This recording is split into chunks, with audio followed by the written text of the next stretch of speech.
Jadi itu kita ini masih di suasana lebaran. Ya. Jadi saat lebaran kemarin ada berita yang menghebohkan, yaitu soal Ruben Onsu. Jadi Ruben Onsu pada saat lebaran itu mengumumkan dirinya masuk Islam. Kemudian ramailah media sosial, ada yang banyak yang mendukungnya, tapi ada juga yang menyindir dan menghujatnya. Kenapa disindir? Ya, kalau yang mendukungnya biasalah mengucap, wah tabarakallah, alhamdulillah dia dapat hidayah gitulah.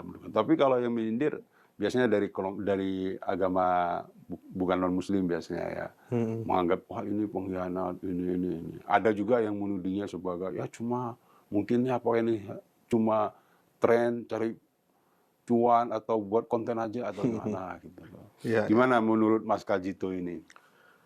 Saya kira sebenarnya bukan Islam aja ya. Memang kebiasaan orang kita itu kalau ada yang pindah agama tuh heboh gitu loh. Dan merasa ada sesuatu yang istimewa, mereka dapat durian runtuh, kira-kira gitulah.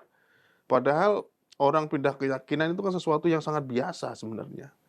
Besok dia Buddha, hari ini dia Islam misalnya, besoknya lagi dia Kristen, besoknya lagi dia ateis misalnya. Itu kan sesuatu yang sangat biasa. Orang bisa berpindah keyakinan karena dia mendapatkan kepercayaan yang baru, kan gitu aja. Tapi di kita, terutama di agama Islam ya, karena agama mayoritas, kita itu saya lihat bahkan terlalu berlebihan menanggapi seorang mu'alaf ini. Orang baru Islam itu kan mu'alaf istilahnya kan. Karena mereka menganggap alhamdulillah punya saudara baru, pengikut Islam tambah banyak. Ya. Islam berarti banyak diminati, banyak dicintai. Akhirnya banyak orang-orang berbondong-bondong masuk Islam. Keuntungannya apa? Ya kita banyak saudara. Ya saudara. Akhirnya kita ada yang bilang alhamdulillah tabarakallah sudah dapat hidayah dari Allah. Nanti waktu dia masuk Islam ternyata korupsi atau maling atau narkoba. Itu kan banyak artis yang kayak gitu kan. Masuk Islam, kemudian belakangan kasus narkoba. Balik lagi dia ke agama lamanya. Artinya hal-hal semacam itu tuh nggak perlu diheboh-hebohkan lah. Nggak usah lebay lah. Pindah agama ya udah. Kalau perlu tuh nggak usah disiar-siarkan, ngapain. Loh, kan sesuatu yang baik itu harus diumumkan, Mas. Kebaikan, sesuatu yang membuat senang banyak orang itu diumumkan. Baik bagi siapa? Ya bagi dia dan bagi kelompoknya. Bagi kita. Kita kan sebagai umat Islam itu ikut bahagia. Saya kok biasa aja ya, ada orang mau keluar Islam, ada orang masuk Islam. Faedahnya bagi saya itu apa? Nggak ada. Ini ada sebagian yang komen, oh ini berarti imannya ini nggak kuat gitu. Kalau nggak ikut berbahagia. Lah, kalau orang masuk Islam, keluar Islam, ngapain kita yang sedih gitu loh. Itu kan urusan dia, itu kan ranah privat ya. Jadi kenapa orang-orang ini berlaku over, itu karena mereka lebay gitu loh. Kan ada istilah itu yang disebut, ada orang namanya Ustadz Dery gitu kan. Itu sampai dijuluki Kristen Hunter. Gitu. Dia mencari orang. Ya, jadi kalau ada orang Kristen masuk Islam, diajak masuk Islam tuh ngapain? Menurut saya itu menjijikkan ya. Kenapa sih orang kok secara vulgar kamu nawarin agama kayak kamu sales sepeda motor atau sales mobil, sales rumah ya. Kamu menawarkan Islam itu kan harus didakwahkan, Mas, harus disebarkan. Itu kekanak-kanakan. Dakwah itu bil fi'li aja. Kamu berkelakuan baik, jujur, nggak suka marah sama tetanggamu. Kalau ada orang mau bikin gereja dibantu, gitu loh. Kalau ada orang non Muslim yang susah nggak bisa sekolah, kamu sekolahin. Itu dakwah bil fi'li namanya. Kalau ada tetanggamu yang marah-marah sama kamu, padahal yang salah dia, misalnya kamu sabar, gitu. Itu dakwah bil fi'li. Banyak contohnya sebenarnya dari ulama-ulama salaf seperti itu. Dan itu contoh yang dakwah yang paling yang baik. Dicontohkan Rasulullah seperti itu. Seperti itu, Rasul tuh nggak, ayo masuk Islam, ayo, ini tak kasih voucher makan siang, nggak ada. Jadi Nabi berdakwah itu dengan perbuatan. Ada Yahudi perempuan buta disuapin tiap hari. Tiap hari dia maki-maki Muhammad padahal, tapi disuapin dengan lembut. Ketika Nabi meninggal, diganti Abu Bakar, loh kamu kok kasar sekali, kamu siapa? Gitu kan. Saya ini sahabatnya, saya Abu Bakar. Yang orang yang menyuapi kamu itu sudah meninggal. Siapa namanya Muhammad? Jadi yang saya maki itu orang yang menyuapi saya itu. Seperti itu Nabi. Memaki setiap hari, tetap disuapi dengan lembut. Jadi sampai orang itu nggak tahu. Nggak ada harapan supaya dia masuk Islam, nggak ada. Dakwah bil fi'li itu seperti itu. Makanya seperti Kristen Hunter tadi itu kan julukan yang sangat buruk. Meskipun dia dalam sebuah podcast ya, dia menampik itu. Katanya, "Saya nggak memburu orang Kristen, tapi orang yang mau mualaf yang datang ke saya." Tapi itu kan sebuah pembenaran aja menurut saya, karena kalau dia koar-koar di media, si ini akan mualaf, gitu kan, Mhm. si itu akan mualaf, gitu loh. Jadi banyak orang-orang yang sekarang Kristen, itu meskipun dia guyon ya, itu guyon yang nggak etis menurut saya. Guyon yang, apa namanya itu, nggak menghargai, keimanan orang lain. Kalau dia mau mualaf, mau apa, ya itu pilihan dia lah. Kamu nggak perlu gembar-gembor kayak sales gitu loh. Mhm. Karena itu kekanak-kanakan, itu menjijikkan. Kalau alasanmu dakwah, kamu dakwah bil fi'li aja udah cukup, gitu. Ini bukan zaman, barbar ya, orang masih di padang pasir Mhm. 1400 tahun yang lalu. Orang sudah ada internet, orang sudah banyak media, orang bisa baca seperti apa kelakuan orang Islam yang banyak juga kok yang bejat jadi muslim, ngapain akhirnya kamu Mhm. keluar-keluar semacam itu bahwa Tapi kan yang salah sebenarnya bukan Islamnya kan, Mas. iya, Orangnya gitu, yang makanya. pemeluknya gitu kan. Tapi kan persepsi orang bahwa, lah muslim banyak yang korupsi juga, banyak barbar juga, bahkan, kita non-muslim aja merasa ditindas, misalnya seperti itu kan. Mhm. Itu menunjukkan bahwa Islam itu bukan agama kasih sayang, bukan rahmatan lil alamin. Mhm. Pada akhirnya ya, karena perbuatan orang-orang Islam itu menunjukkan sebaliknya, tidak mencontoh Rasulullah, tidak mencontoh Nabi, Mhm. gitu loh. Tapi kan kalau seumpamanya ada orang masuk Islam Mmm, seumpamanya, wajar saja kan sebagai umat Islam kita ikut bahagia gitu kan, ya normal sih. normal ya. Asal jangan berlebihan. Mhm. Kayak Ruben Onsu tuh misalnya, baru masuk Islam jadi imam. Ah, itu Mas juga yang rame Mas. Jadi ketika rame Robin Onsu jadi imam, sholat ada mengimami sholat Desi Ratnasari dan Nah, anak-anak, itu ramai Mas. Ada yang komen, "Wah itu cuma, ini aja, cuma ya cari popularitas aja." Bahkan makanya, ada yang tanya, "Emang mualaf boleh jadi jadi imam imam. sholat?" Ah, itu gimana nih menurut Mas Kajito? Sebenarnya syarat jadi imam tuh kemampuan ya, bukan masalah dia mualaf atau bukan. Tapi biasanya orang mualaf itu tidak memiliki kemampuan untuk jadi imam, gitu loh. Hmm. Pertanyaan mendasarnya lah, Ruben Onsu sudah sunat belum? Itu Nah, aja itu dulu. juga ada yang nanya, "Emangnya Ruben udah sunat?" Jadi sunat itu menjadi salah satu Su syarat untuk jadi imam gitu? Sunat itu kan wajib, enggak, itu kaitannya dengan hukum fikih. Mmm. Kalau dia punya hadas besar dan dia mandi junub, Mmm. sementara itu belum disunat, maka itu belum suci. Mmm. Orang yang belum suci nggak bisa dong, sholatnya aja nggak sah, apalagi jadi imam. Harus dibersihkan berarti ya? Harus dibersihkan. Nah, ini Ruben paham nggak kayak gini? Jadi masuk Islam itu saya kira agama Islam terlalu gampangan ya.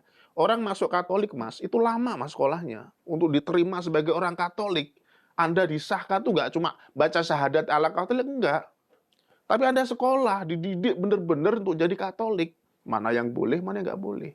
Islam tuh kan enggak, baca syahadat itu udah selesai, mau besok kamu mau jungkir balik, nggak sholat, nggak puasa, nggak urusan gitu. Nggak gitu. Jadi sebelum orang apa namanya tenang hatinya, makanya kan kata mu'allafati qulubuhum itu istilah Quran itu kan orang yang dilunakkan hatinya, Mmm. gitu ya. Ada ayat lain yang wa'allafa baina qulubihim misalnya. Itu apa, Tuhan menyatukan hati mereka gitu. Jadi Mmm. mu'allaf itu ada banyak segi bahasa ya. Mmm. Ada yang menyusun, ada yang menyatukan, ada yang mengumpulkan, ada yang melunakkan salah satunya. Nah, mu'allaf secara umum yang digunakan itu yang melunakkan tadi, hatinya lunak sehingga hidayah masuk. Tapi mu'allaf itu sendiri juga terkandung pengertian bahwa imannya itu masih lemah. Namanya lunak itu kan lemah, Mas. Iya. Ya, kalau kuat, nah itu keras, itu kuat imannya. Karena dia disebut mu'allaf, lunak, lembut, maka imannya masih lemah. Makanya Lemah maksudnya kan dia belum, apa istilahnya, bisa saja kan bisa saja pindah balik lagi, lagi. gitu Iya. kan. Kan banyak tuh ada artis Nafa Urbah misalnya, Mmm. masuk Islam, balik lagi, gitu loh. Karena apa? Hatinya masih lunak, imannya masih lemah. Makanya menjadikan seorang yang imannya lemah, pengetahuan agamanya dangkal sebagai imam itu kan sesuatu yang aneh. Itu di luar konteks bahwa dia sudah sunat ya. Saya nggak tahu dia sudah Tapi atau belum. kan jemaahnya kan cewek juga Mas, Desi Ratnasari sama anaknya. Karena itu dia harus jadi imam, kan nggak mungkin Desi jadi imam, Ruben Onsu jadi makmumnya, kan nggak mungkin. Ya sholat sendiri-sendiri akhirnya. Oh gitu. Iya iyalah, daripada berantakan. Ini Desi Ratnasari sebagai orang Islam sejak awal ya, tentu pemahaman agamanya lebih baik dari Ruben.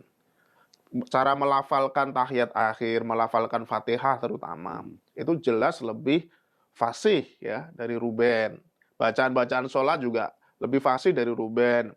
Pengetahuan tentang toharoh, tentang cara wudhu, wudhunya aja udah beres apa belum? Hmm. Jangan-jangan dia tangannya ya di ujung-ujungnya gitu, atau kakinya nggak sampai mata kaki, kan harus kalau dalam fikih itu harus dilewati batas itu. Sampai mata kaki kamu harus lewati, baru dihitung, sah. Dia paham nggak kayak gini, gitu loh. Jadi kalau hal-hal mendasar semacam ini nggak paham, loh kok jadi imam gitu kan. Bahkan ada yang nanya, loh kok sampai kesebar kalau dia jadi imam? Nah itu berarti Maksudnya sengaja. apa gitu kan? Gitu kan. Sengaja dikontenin kan. Sengaja. Nah Ya. itu udah double-double masalahnya. Dia sudah nggak capable sebagai imam. Syarat jadi imam yuk sebenarnya ada kan. Dia memahami, mengetahui, bisa menjadi imam. Kemudian persoalan kedua tadi dia sengaja ria, dipamerin. Nah, Tapi kalau tuduhannya ria kan menurut saya kebangetan Mas, terlalu parah. Kan namanya juga orang baru masuk Islam seneng kan, akhirnya kan diumumkan. Ya kan nggak- Siapa tahu dia juga memberikan inspirasi, memberikan kepada orang yang lain. kalau dia ria, masalahnya Mas, kadang kebanyakan dari kita tuh menyepelekan hal-hal semacam ini. Padahal kamu udah capek-capek sholat, kamu nggak dapat pahala, kamu ria. Iya, shalom bagi teman-teman semua dan juga para sahabat yang sudah mendukung channel ini. Terima kasih sudah menonton video ini. Dan kita berharap kiranya video atau percakapan mereka itu menjadi pembelajaran bagi kita semua dan banyak yang teredukasi. Nah, teman-teman, itulah yang merupakan komentar-komentar terhadap para mualaf yang dimana mereka mualaf dan mendadak jadi ustadz, mendadak jadi imam, dan lain sebagainya.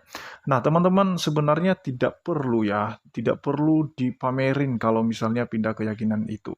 Dan kita tahu bagaimana ada para mualaf, yang dimana mereka mualaf itu atau pindah keyakinan itu, meninggalkan kekristenan dan masuk Islam itu bukan karena mereka mengerti dan paham tentang ajaran Islam tersebut, tetapi karena memang mereka itu diajak, dan karena menjaga perasaan yang mengajak, ya terpaksa mereka harus mengikutinya, seperti kesaksian Bobon Santoso kemarin di podcastnya si Denny Sumarko.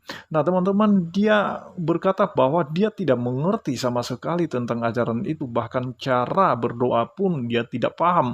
Kalau dia berdoa yang seperti biasa dia lakukan di rumah itu, ya berdoanya kepada Tuhan Yesus. Kenapa? Karena memang dia tidak mengerti cara berdoa di dalam keyakinan yang baru dia imani.